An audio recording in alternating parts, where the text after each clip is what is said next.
हाँ जी, आदाब, नमस्कार, सत श्री अकाल। कैसे हैं आप सब लोग। पीछे की वीडियो में हमने बात की सोरा क्या होता है।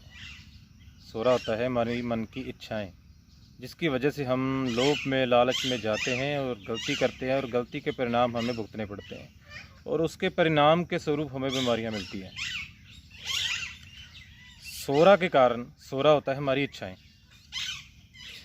हम या कोई इंसान कोई भी गलती करता है, चाहे वो ठगा जाए किसी से, उसके पैसे बर्बाद हो जाए तो उसको डिप्रेशन होगा। डिप्रेशन की फिर वो दवाइयाँ खाएगा, समझ लो वो उसकी गलत इच्छा से वो बीमार हो गया। अगर ऐसा ही इंसान काम स्वरूप बस में हो गया, किसी गलत औरत की संगत में चला जाए, बाजारू औरतें होती हैं कुछ धंधा करने वाली, उनकी संगत में जाने से उसको गुप्त रोग हो जाए। ये दो तरह के होते हैं, आतशक और सिफिलिस। हाँ, आतशक सिफिलिस एक ही होता है, और दूसरा होता है साइकोसिस। साइकोसिस जो होता है बिल्कुल ठंडी प्रवृत्ति का रोग होता है। दवाओं से बंदा ठीक तो हो जाता है साइकोसिस वाला। गिनोरिया गोनोकोकस नेम के कीटाणु होते हैं इस रोग के जिम्मेदार। जब हम या कोई इंसान किसी गलत स्त्री के संपर्क में आता है, अगर वो पहले से बीमार है, उसके पास ये बीमारी है, तो डेफिनेटली जो उसके संपर्क में आएगा उसको भी हो जाएगी। उसको होने की वजह से फिर वो दवाइयाँ लेके ठीक तो हो जाएगा, लेकिन जो गिनोरिया गोनोकोकस है वो बॉडी के अंदर रहते हैं। अंदर रहने की वजह से फिर वो जब आगे शादी करता है, उसके बच्चे होते हैं, तो वो उसके सिम्टम उसके बच्चों में जाते हैं, जिसके वजह से बच्चे कमज़ोर रहते हैं। दूसरे बच्चों की तुलना में वो इतने स्वस्थ नहीं होते, इतने मजबूत नहीं होते, दिमागी तौर पर इतने तेज़ नहीं होते, तो वो आम बच्चों से पीछे रहते हैं। फिर बंदा अपने बच्चों को तरह तरह के डॉक्टरों के पास ले जाता है, दवाइयाँ देता है, वो करता है, ये करता है, उसका ख़ानदान पीछे की ओर जाता है। किसकी वजह से जाता है? उसकी अपनी गलती की वजह से। और इसको अंदर से बिल्कुल ठीक करना बहुत ही मुश्किल है, नामुमकिन नहीं है, मुश्किल है। नामुमकिन कुछ भी नहीं है, लेकिन जब तक हमें रास्ता नहीं मिलता वो नामुमकिन ही रहता है। रास्ता मिलने के बाद वो मुमकिन हो जाता है। ऐसी ही एक बीमारी मिलती है सिफिलिस। सिफिलिस भी ऐसे ही गलत संगत किसी गलत स्त्री से, या कोई स्त्री किसी गलत पुरुष से संगत कर ले तो उसको मिल जाए। ऐसी बीमारी मिलने के बाद जब उसने इलाज करा लिया, देखने में वो ठीक भी हो जाता है, लेकिन वो वायरस तो अंदर रहता है। फिर उसके बच्चों को मिलता है, बच्चे बीमार होते हैं। तो सिफिलिस वाले की सिर्फ 7 पीढ़ियों तक जन्म होता है। 7वीं पीढ़ी इतनी कमज़ोर हो जाती है कि वो बच्चे पैदा करने के लायक ही नहीं रहती, उसका ख़ानदान ख़त्म हो जाता है। सिफिलिस के बाद एक और मियाज़मा सामने बहुत दुनिया में आया है, वो है एड्स। एड्स भी गलत जगह पर जाने से ही फैलती है, गलत इंजेक्शन यूज़ करने से, कोई भी गलत काम करने से ये हो सकती है। ये खून से ही फैलने वाली बीमारियां हैं। गलत साथी के साथ, गलत स्त्री या मर्द के साथ संगत करने से भी ये फैल सकती है।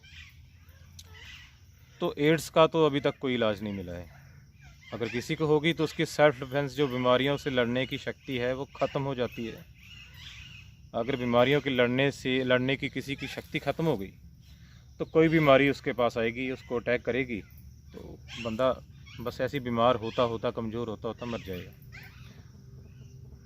और एक और मियाज़मा है ट्यूबरक्लोसिस। ट्यूबरक्लोसिस हमारे एनवायरनमेंट में रहता है, लेकिन अगर किसी को हो जाए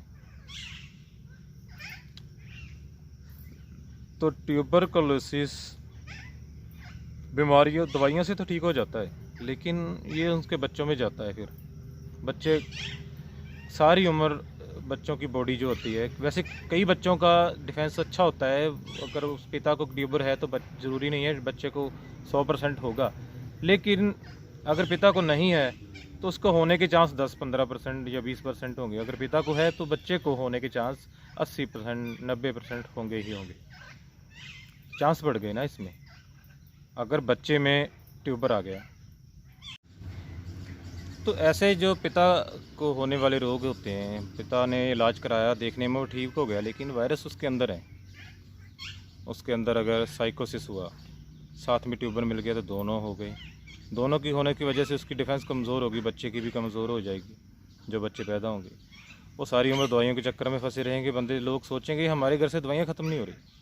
ये नहीं पता हमारे किसी बाप दादा की गलती है जिसकी वजह से हम भुगत रहे हैं, हमारा ख़ानदान भुगत रहा है। तो इन चीज़ों से लड़ना बहुत मुश्किल है फिर। लेकिन होम्योपैथी में ऐसी कुछ इन चीज़ों की दवाइयाँ हैं, अगर किसी के घर में ऐसे मियाज में ख़ानदानी चल रहे हैं, अगर किसी को हो जाए ये बीमारी, अगर वो उन दवाओं का सेवन करे तो पूरी तरह से स्वस्थ होने के चांस हैं बंदे के। लेकिन उसको मेहनत बहुत करनी पड़ेगी। जैसे आम इंसान को तो जो तंदुरुस्त है उसको क्या मेहनत करनी है, उसने तो अपने आप को सिर्फ अच्छा खाना पीना ही है, दवाई खाने की ज़रूरत नहीं है। लेकिन जो बंदा बीमार है वो दूसरे से दुगना अच्छा खाना खाएगा, दवाई का सेवन भी साथ में करेगा, तो उसके ठीक होने के चांस बनते हैं पूरे। और इस बीच एक और समस्या होती है, वो उस बंदे की जो बॉडी की परफॉर्मेंस होती है वो लो होती है। इस लो परफॉर्मेंस की वजह से बंदा अपने काम में टिक नहीं पाता, उसका काम उजड़ जाता है, बार बार उजड़ता है। दूसरे उससे ज़्यादा काम करते हैं, तेज़ काम करते हैं, चालाकी से करते हैं, वो इतनी चालाकी नहीं यूज़ कर पाता।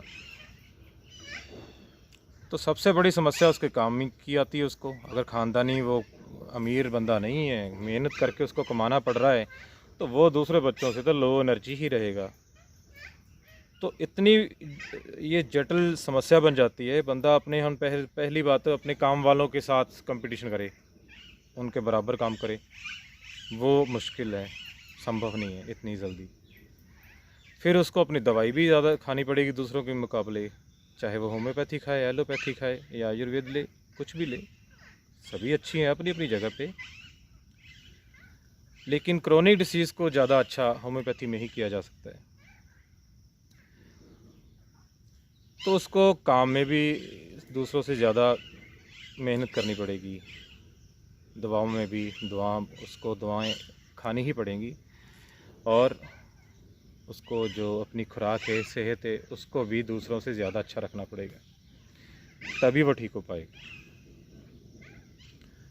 तो ये थे हमारे कुछ मियाज़मे जो क्रोनिक होते हैं, जिसकी वजह से हमें क्रोनिक डिसीज़ मिलती हैं। ट्यूबर, एड्स, साइकोसिस, सिफिलिस, ये सभी पैदा होते हैं। इन सब की जो माँ मियाज़म होती हैं वो सी है सोरा। और भी कुछ मियाज़म हैं जो काफ़ी लंबे समय तक जो क्रोनिक डिसीज़ देने वाले रोग होते हैं, जिससे सारी उम्र पीछा छुड़वाना ही मुश्किल है, उसको हम मियाज़म के रूप में लेके आते हैं। जो कुछ बीमारियां ऐसी होती हैं जो थोड़े समय के लिए आई, जैसे इन्फ्लुएंजा आता है, 1 महीना इंसान के ऊपर उसका असर रहता है। आजकल कोरोना चल रहा है, उसका इंसान के ऊपर असर रहता है महीना, इंसान की मौत भी हो सकती है। तो इसको हम एक्यूट डिसीज़ में मानते हैं, आई और चली गई। ऐसे ही कुछ और बीमारियां हैं, शीतला होती है जिसको हम माता शीतला कहते हैं। अगर ये बीमारी आती है, ये भी एक्यूट है, आई और चली गई। नॉर्मल खांसी जुकाम आया, चला गया, कोई भी बुखार आया, चला गया। हमने कुछ गलत खा लिया, पुराना खा लिया, पेट की समस्या हुई, इन्फेक्शन हो गई, लूज़ मोशन हो गई, दवा ले ली, ठीक हो गई। ये सभी दवाइयाँ जो बीमारियाँ होती हैं छोटी छोटी, आई और चली गई, इसको हम एक्यूट बोलते हैं। एक्यूट में होम्योपैथी बहुत अच्छा रिज़ल्ट देती है, बहुत अच्छा, मिनटों सेकंडों में भी रिज़ल्ट देने वाली है। अगर किसी बच्चे को बेलाडोना बीमारी का पेशेंट हो, आँखें लाल, सर को बुखार हो जाए, सर्दी गर्मी से बुखार चढ़े, गर्म से सर्द होने की वजह से, तो ऐसे इंसान को अगर बेलाडोना देगा तो 15 मिनट में उसका बुखार उतर जाएगा। लेकिन पैरासीटामोल को 40 से 45 मिनट लगेंगे बुखार उतारने में। अगर घबराहट हो रही है, बेचैनी हो रही है, बच्चे को लग रहा है या इंसान को लग रहा है मैं मर जाऊंगा, तो ऐसी स्थिति में उसको एकोनाइट दी जा सकती है। आर्सेनिक भी होती है, लेकिन मैं एकोनाइट की बात, अगर एकोनाइट का वो पेशेंट हुआ, बेचैनी है, घबराहट है, उसको बुखार हो रहा है, कभी हो रही है, तो उसको अगर एकोनाइट देगा तो 15 मिनट में उसका बुखार उतरेगा 30 पावर देने में। वहीं पैरासीटामोल को 40 से 45 मिनट लगेंगे। और पैरासीटामोल नॉर्मल बुखार ही उतारती है, उसके बुखार को पूरी तरह से ठीक नहीं करती। पूरी तरह से ठीक तो उसकी बॉडी की डिफेंस ही करती है। बीमारी आई है, एक्यूट है, बॉडी उससे लड़ रही है, तो वो थोड़े समय में 4-5 दिन में वैसे ही भी ठीक हो जाएगा। पैरासीटामोल ने तो देखने में उसका बुखार उतारा, लेकिन अगर आपने उसके सिम्टम के ऊपर जाकर उसको दवाई दे दी होम्योपैथी की, तो वो तुरंत उसकी जो बीमारी है, बॉडी को लड़ने की ज़्यादा ज़रूरत नहीं पड़ेगी, दवाई सही देने से ही ठीक हो जाएगा। ये थी कुछ हमारी मियाज़म के बारे में जानकारियाँ। आगे के लेक्चर में हम बात करेंगे कि अगर किसी पेशेंट को हमने समझना है, उसके सिम्टम को जानना है, तो कैसे उसको समझानेंगे, कैसे उसकी रोग को अच्छे तरह से, उसके रोग के चरित्र और चित्रों को परखेंगे, समझेंगे और दवाई की चुनाव करेंगे, कैसे हम चुनेंगे कौन सी दवाई उसको देनी चाहिए। तब तक के लिए साइन आउट।